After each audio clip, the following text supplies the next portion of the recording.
So anyway, welcome, Dan. Thanks, Bill. Certainly been a wild number of years. The company IPO'd, as we all know, in 2014. Intel acquired the company in 2017, and then there were two technology IPOs last year. Mobileye was the last one in October. So a lot of changes. So besides the ownership changes, can you walk us through from being public the first time to being now, and what's different about the company? Thanks for having us, Bill, and thanks for all the support.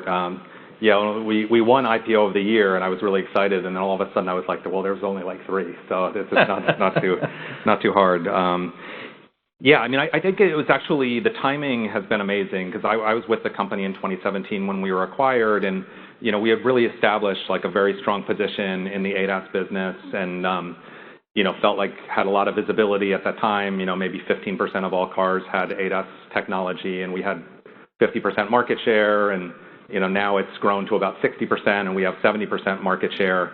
But we were also embarking on this path to develop a series of tech building blocks that were really intended to create autonomous cars, but we knew could be deployed in systems that weren't fully autonomous. But it was a very noisy environment at that time. We knew that the R&D needed to go up. We needed to invest a lot, and it was kind of the perfect time to go under the radar and to go into stealth. No pun intended on radar. Exactly. No. Yeah. And I think be able to make decisions without the pressure of being a public company. Mm-hmm. And so over the last 5 years, we've productized most of those technologies, and now we have a spectrum of solutions that have the potential to generate much higher revenue per unit than our core business, which is $45 to $50 per vehicle type of thing. Now that it's productized, it's really time to amplify attention on these solutions, and so it was the perfect time to come back to the public markets, and because it really gives you a platform to be talked about. While we were under the radar, I think stories about autonomous vehicles were not mentioning us. We weren't, and I think that gets into the heads of automakers sometimes. So the ability to kind of use our platform to amplify attention on our solutions, it's already really paying off. We were named #1 kind of ADAS and autonomous developer by ABI Research and Guidehouse Insight, to kind of industry researchers that weren't even talking about us a year ago. So I think that's kind of the perfect timing to come back to the public markets to really start executing on these solutions. Yeah. So you've got ADAS and much longer term, or not even much longer term, near term autonomous driving overall. So can you talk about why you're winning and what's differentiating the company in both markets? Yeah. So I think that what makes us unique is we thought about scale from the start, right? Our systems are all scalable by design. Scalable is kind of it's like a catchword, and you hear a lot about it. I think when our competitors talk about it, they're talking about we have enough processing power to scale up. When we talk about scale, we're talking about geography, right? Like if you tailor an autonomous system, to work in a particular city, by definition, you can't sell that to a consumer, right? Because you can't tell a consumer like, here, buy this car, but you can only drive in this certain area. So, things like our HD mapping, which is crowdsourced through, 1.5 million vehicles, we can scale up that mapping, to everywhere, which creates, a solution that can be used by consumers. I think on the cost side, one of our advantages there is we design our own chip from the start. So the chip is, designed under the same roof as the software engineers. So essentially, you kind of understand exactly what the workloads that the software guys are deploying. So you create the chip to work those workloads, most efficiently. So we feel like we have a big cost advantage on the chip side. So I think that's the biggest uniqueness. Also, validation. We designed our system to be verifiable. I think if we want, these types of, hands-free, eyes-off systems to scale, you're going to have to, #1, you're going to have to prove to the consumer that if they activate the system, it's going to make them safer, right? You're going to have to prove that to them or else nobody's going to activate it. You're going to have to prove to the regulators, there's liability issues here that we need to have, the ability to be transparent and validate the system.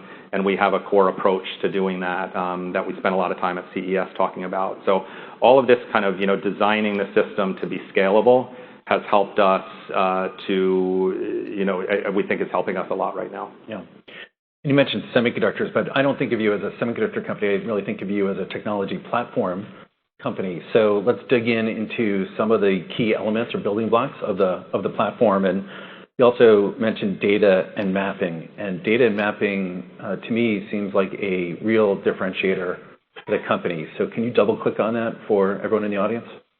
Yeah. So I think data is super critical. We use data in two different ways. One is really the core of our platform is the computer vision processing, and computer vision is something that you're never done with, and you're constantly finding corner cases or unusual situations or situations where the system is not detecting things with 100%. And the way that you fix that is by feeding data into the network to improve it. But you have to have the data. And so, every time an automaker launches a program with Mobileye, they go through a process where they put our system in, a few cars and they go drive them around.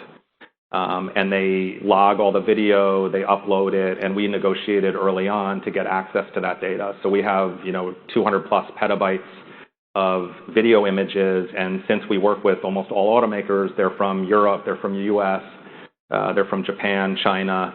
And so whenever we do find a corner case, we can easily search the database, find, hundreds of images of that situation, feed it into the network and kind of close that up.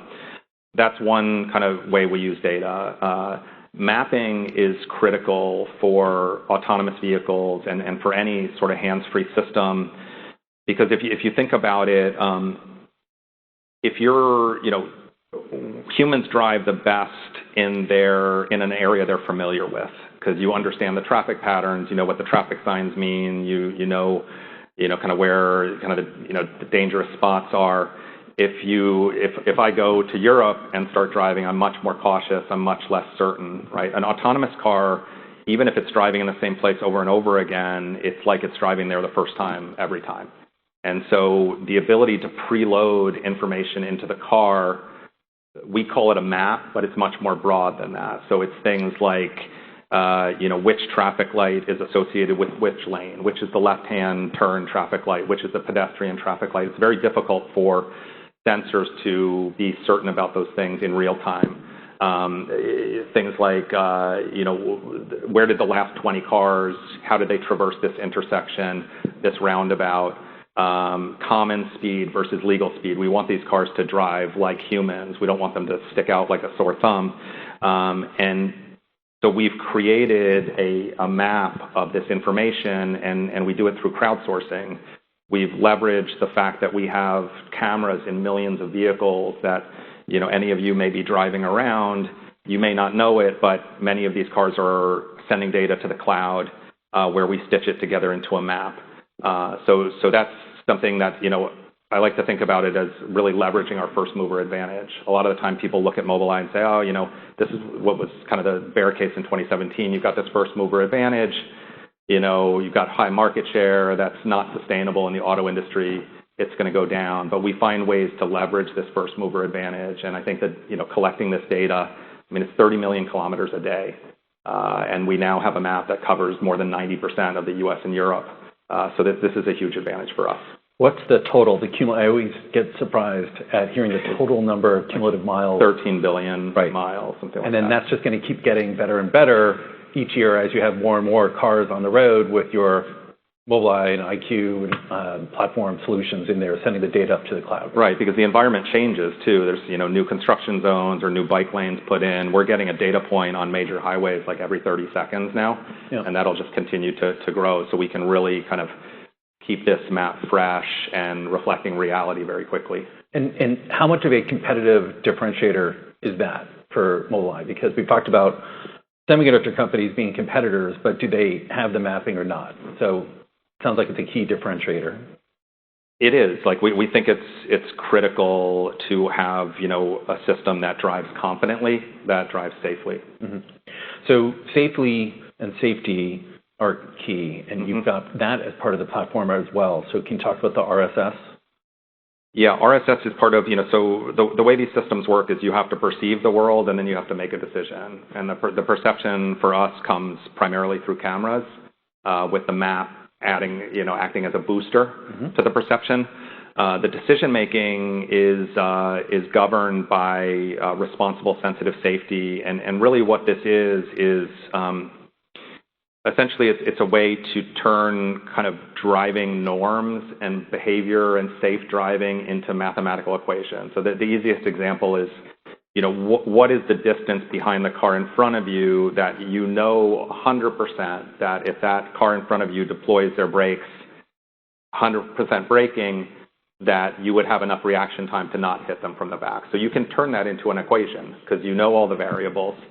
You know, and so what this does is the system proposes a decision, and before the decision is implemented, it gets checked against RSS. But there's much more to it, you know, a lot about merging and kind of what's a safe cut-in, right of way, you know, when do you take way, when do you give way to another car? You can see it when you're in our demos, you can see, you know, if there's crossing traffic, it'll be green until it gets to a certain point and then it'll turn red. And the car would never, if the car wanted to, you know, make the turn when the crossing car is red, the system wouldn't allow it.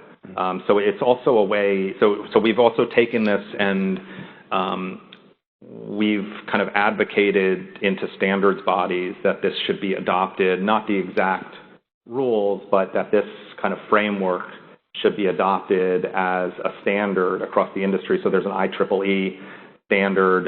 This was kind of the basis for some regulations in China.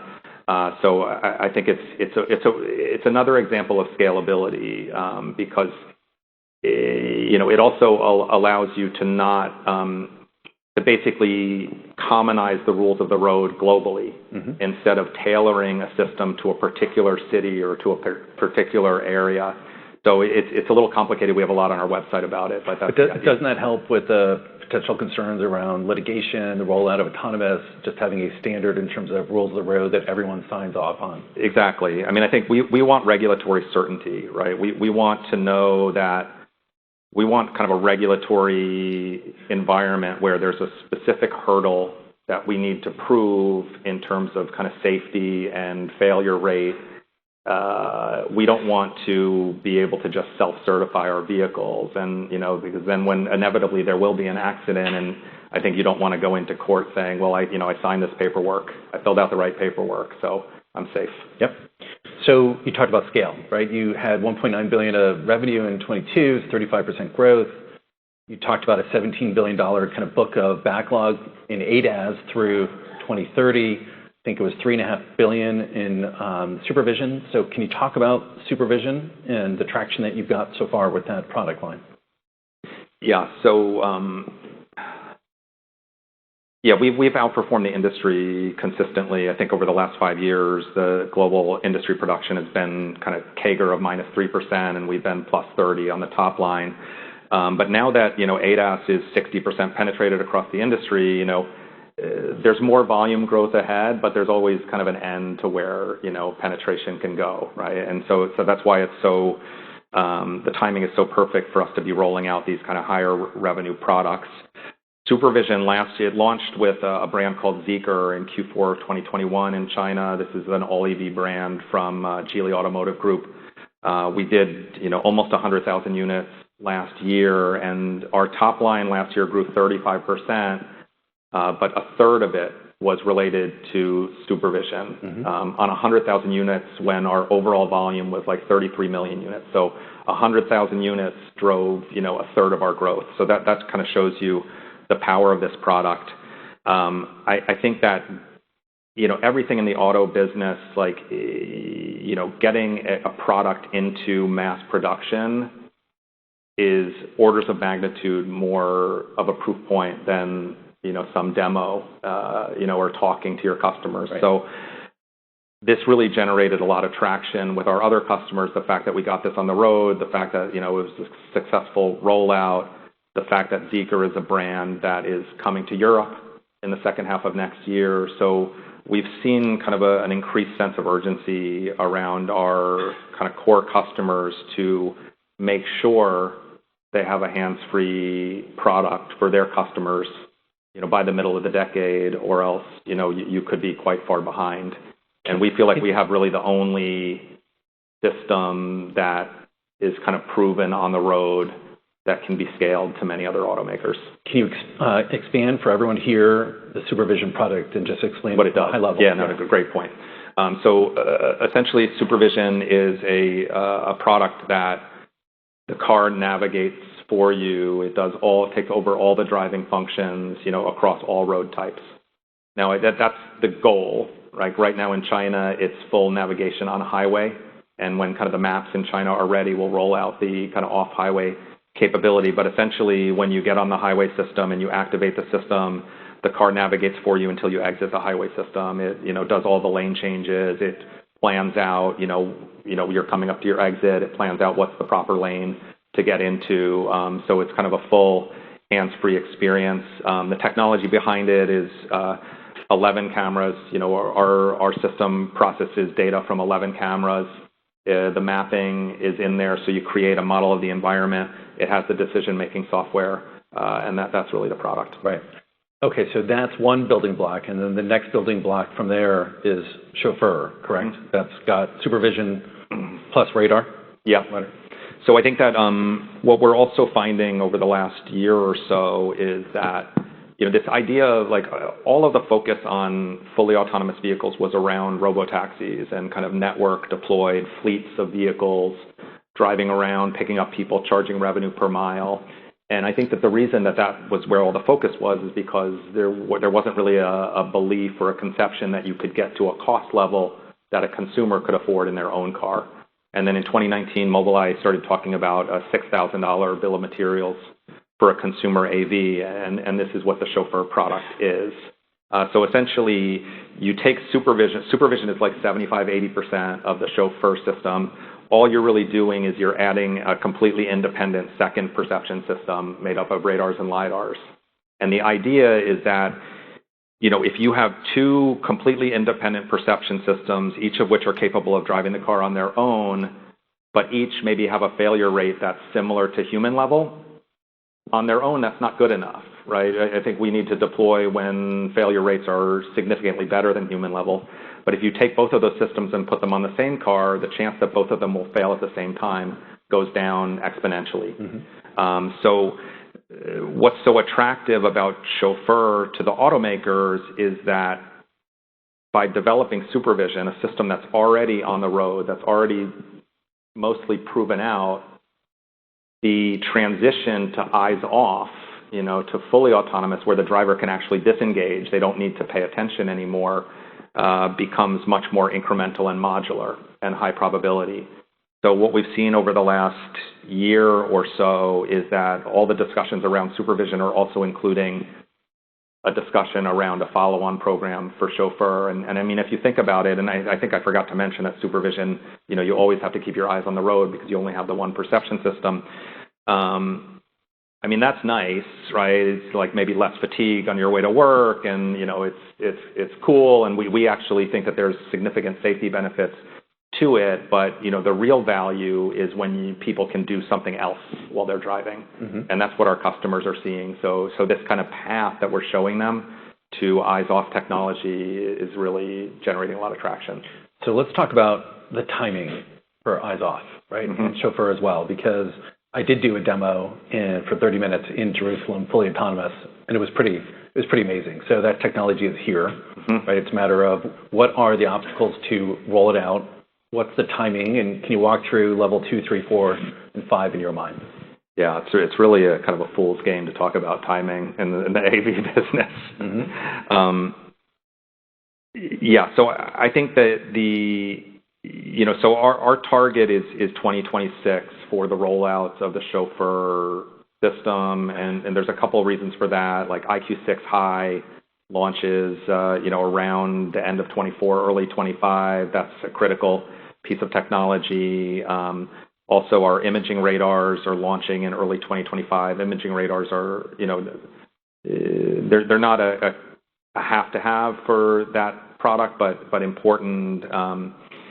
And I think the regulatory environment needs to be prepped because, with eyes on, so supervision, there's really no regulatory hurdle because the driver is always going to be responsible. Mm-hmm. And if as long as you have a robust driver monitoring system, you can really ensure that the driver is always paying attention.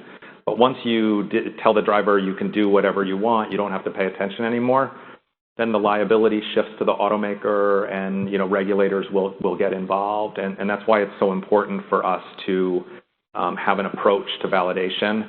And I'd encourage people to watch the CES presentation from this year because we spent about 10, 12 minutes talking about that. And there's, so it comes down to this concept of true redundancy where you have two independent subsystems. But is that going to really prove it? That we think that proves to the automakers that you'll get to these kind of 10x failure rates, 10x human failure rates, 10 times better, I'm meaning. But actually proving it in practice, will take some time as well. But we feel pretty confident about being able to roll this out in 2026, at least on highways, Mm-hmm. and then, the software can progress beyond that. We haven't talked about robotaxi and AMaaS, mobility as a service. Can you expand on that? Yeah. So, I mean, the robotaxi business, has a lot of potential, right? Because then you're starting to talk about generating revenue per mile, for vehicles. So the potential TAM there is very high. But then you're also talking about a vehicle with nobody in it, right? So there's a significant amount of regulatory hurdles, and then all kinds of other business model hurdles, like how do you prevent vandalism, and there's lots of things about this business, and I don't get asked about it very much, which is great because we're confident in our strategy and we'll get there, but we don't really want to be held to a specific timing. So what is our strategy? Our strategy is not to own thousands of vehicles and kind of own a network and build a consumer brand for Mobileye. We want to stay capital light. What we're trying to do is put together the demand side and the supply side. The demand side is essentially any company that can save money by eliminating drivers. So, we've got, a customer like Deutsche Bahn, the public transit operator of Germany, wants to replace sort of low utilization bus routes with autonomous on-demand shuttles. They're telling us that we can save them, over 100,000 euros a year by replacing those with autonomous cars. So there's, we have 10 or 12 of these relationships, and so in that case, they're willing to pay essentially whatever, right? It's not about price. And then we're, on the supply side, we have 3 vehicle producers that are developing platforms that are designed to integrate our self-driving system. And essentially, we would be the supplier of the self-driving system. We would charge an upfront cost. There would be a yearly maintenance fee. And it has a lot of potential. And we'll actually start generating revenue this year from that in small numbers and kind of scale it from there. So, we feel good about the strategy there, but we feel great that we don't need to rely on that business to pay the bills. Yep. So do you feel with your platform today, you've got this first mover advantage? Is it a competitive moat? And on the R&D, I think on the last earnings call, you said 70% of R&D is not generating revenue today. So You're not sitting still. Can you talk about the drivers going forward, both near term on top line revenue and then longer term? Yeah. So I think we, have, near term, we expect to grow volume, right? As we always have, adoption rate growth in base ADAS. And then the average selling price, really started to go up last year. So 2021 average selling price, $46. Last year, $53. About $4 of that was due to supervision. We think in the second half of this year, we said on the earnings call that we'd be in the low 60s.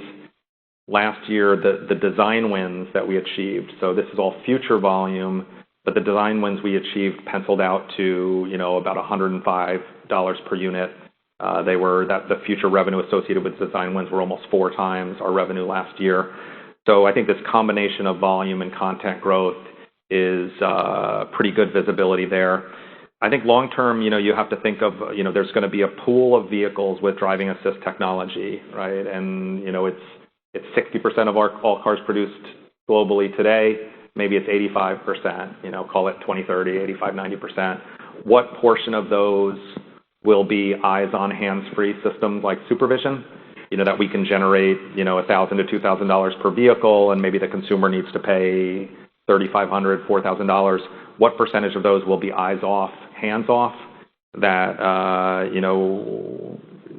total bill of materials is maybe $6,000, not necessarily all to us, but, $3,000 plus for us. And, what share will we have? I think that the numbers can get very big by that time frame when you're talking about, products that generate 30 to 60 times what you're generating today. And we feel like we have many advantages. Perfect. I think we are literally right on 30 minutes. So Dan, Thank you very much. Thanks everyone for attending. Thanks a lot.